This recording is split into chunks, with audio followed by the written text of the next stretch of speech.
AI 시대 인간은 다시 태어나야 합니다. AI가 인간을 밀어낸 게 아닙니다. 인간이 자리를 내어준 겁니다. 오늘의 문제는 인간이 참 인간이 되지 못해서 일어난 일입니다.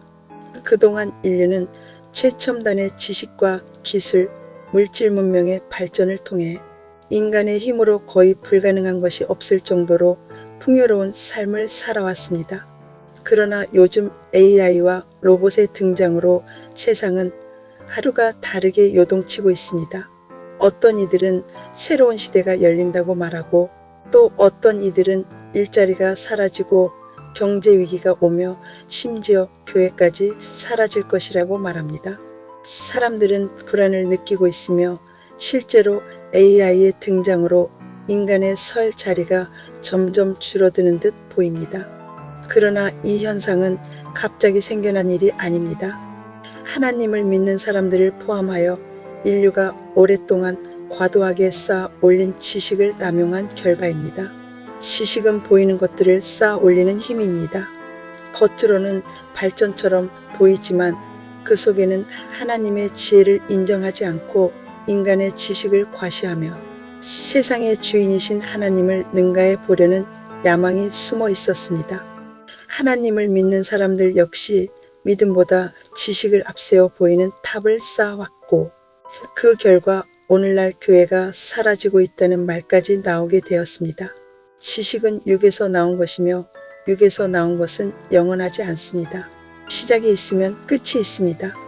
AI 역시 인간의 지식과 기술이 모여 만들어진 결과물이기에 영원할 수 없습니다. 다만 지식이 한계에 이르러 소멸될 시기를 AI로 인해 잠시 연장했을 뿐입니다. 오늘의 현상은 언젠가 반드시 올 것이 온 것입니다. 인류는 보이는 것이 전부라고 믿으며 지식을 최고의 가치로 삼아 달려왔습니다. 그러나 성경은 우리가 돌아보아야 할 것은 보이는 것이 아니라 보이지 않는 것이며 보이는 것은 잠깐이고 보이지 않는 것은 영원하다고 말합니다. 이 세상에 보이는 모든 것은 하나님이 만드셨다 할지라도 유한합니다. 그것을 하나님의 방법으로 보이지 않는 가치로 바꿀 때에만 참이 되고 영원한 것이 됩니다. 이 세상의 주체는 인간입니다. 그러나 인간은 태어날 때 미완성인 육체로 태어납니다. 인간이 이 세상에서 보이는 현상을 통하여 거듭난 영으로 변화되는 것이 본래의 목적이었습니다. 인간을 제외한 모든 환경은 인간이 다시 만들어지기 위한 재료입니다. 그 재료들을 통하여 예수님의 거듭남의 영으로 변화되는 것이 인간이 가야 할 길이었습니다. 그러나 인간은 자신이 만들어지기 위한 도구들을 오히려 주체로 삼았습니다. 지식과 기술을 통해 살아가기 위한 수단을 높여 탑을 쌓았고 어느 순간 그것들이 인간 위에 서게 되었습니다. 인간은 자신이 변화되는 길이 아니라 환경이 잘 되는 길을 따라왔기 때문에 오늘의 현상이 생겨난 것입니다. 교회도 다르지 않습니다. 지식과 은사가 뛰어난 지도자들이 앞장섰고 많은 이들이 보이고 들리고 느껴지는 것들을 참이라고 여겼습니다. 그러나 그것들은 모두 육에서 일어나는 것이며 육은 한계가 있고 영원하지 않습니다. 하나님을 아는 것조차 지식으로만 접근했습니다. 그러나 지식은 지식만 나올 뿐이며 속사람을 변화시키지 못합니다.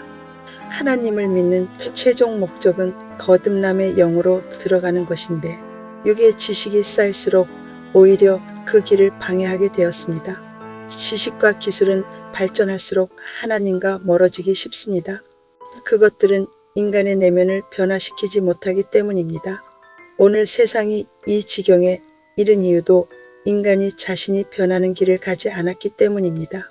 인간은 육의 상태에서 끝까지 지식만을 추구하다가 결국 AI를 만들어냈습니다.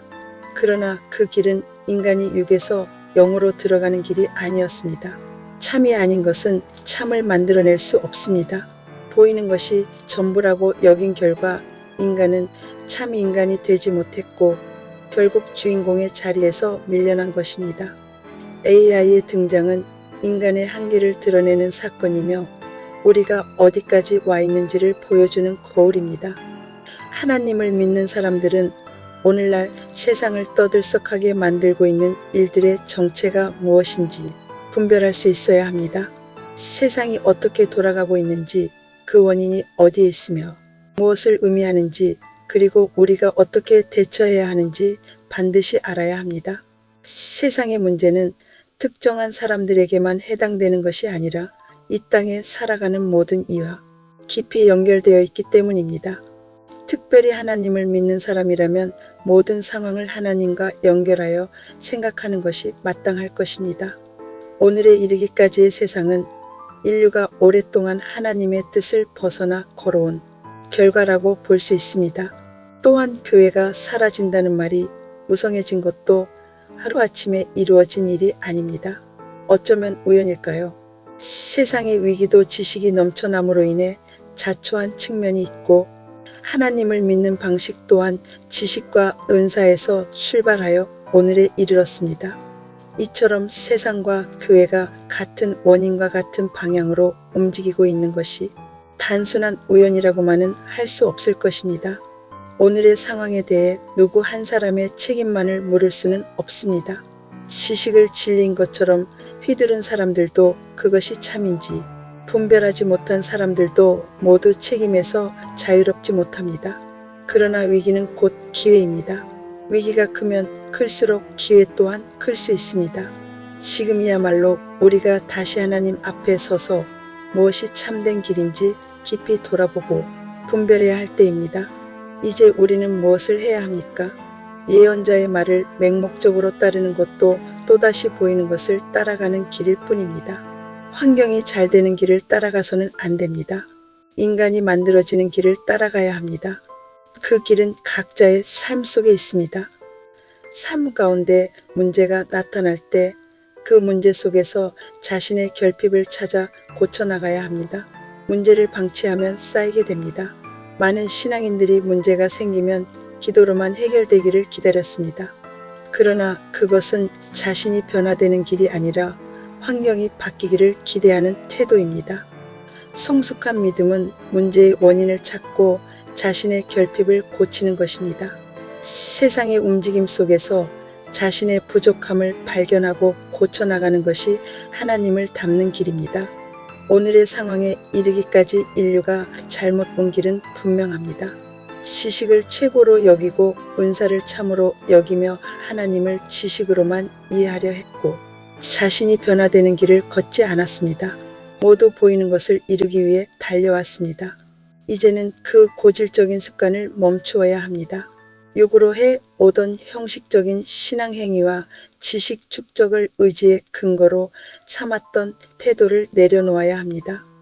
그리고 살아 역사하시는 하나님과 함께 순간순간을 살아가며 날마다 부딪히는 문제 속에서 자신의 결핍을 찾아 고쳐나가야 합니다.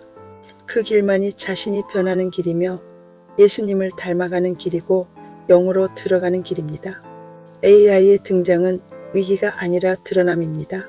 인간이 참 인간이 되지 못한 현실이 드러난 사건입니다. 우리의 소망은 환경의 변화에 있지 않고 각자가 거듭남의 영으로 들어가는 데 있습니다. 인간이 참 인간으로 변화될 때에만 다시 주체로 설 수 있습니다. 보이는 것이 전부가 아니라는 사실을 깨닫고 자신이 변화되는 길을 걸을 때에만 흔들리지 않는 자리에 설 수 있습니다. 우리 모두의 소망은 오직 자신이 변하는 데 있습니다.